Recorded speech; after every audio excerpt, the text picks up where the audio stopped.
নিয়োগ দুর্নীতি মামলায় জামিন পেয়ে গেল পার্থ চট্টোপাধ্যায়। ঠিক তার পরের দিনই চাকরিহারা শিক্ষকদের কফিনে শেষ ব্রেকটা মারল সুপ্রিম কোর্ট। মমতা ব্যানার্জির plan A, plan B, plan C, এর শেষ প্ল্যান ছিল রিভিউ পিটিশন, সেটাও খারিজ করে দিল সুপ্রিম কোর্ট। আমাদের plan A ready, B ready, C ready, D ready and E ready. Supreme Court সরাসরি জানিয়েছে দুর্নীতির স্বার্থে পুরো নিয়োগ প্রক্রিয়াতেই আপোস করা হয়েছিল, তাই স্বচ্ছতা বজায় রাখতে পুরো নিয়োগ প্রক্রিয়ায় বাতিল করা হলো। 26,000 পরিবার, মাথায় রাখবেন 26,000 পরিবার পথে বসলো। এদের মধ্যে 6,000 জন অযোগ্য ছিল, কিন্তু বাকিদের মধ্যে যারা যোগ্য ছিল তাদের কি দোষ?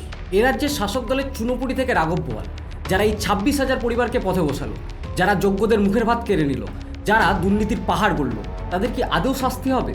এবার পুজোতে হয়তো দেখতে পাবো পার্থ চট্টোপাধ্যায় নাকতলায় ধুনুচি নাচ নাচছে অথবা কোনো পুজোর ফিতে কাটছে, কিন্তু যারা যোগ্য তারা সেই পথেই বসে রইল। এই রাজ্যে যারা দুর্নীতি করলো, যারা টাকা খেলো, তারা এসি ঘরে বসে। আর শাস্তি পেল এই রাজ্যের কিছু মেধা, যাদের কাছে হয়তো এই চাকরিটাই বেঁচে থাকার শেষ সম্বল ছিল। দেখো ভালো জনে রইল ভাঙা ঘরে,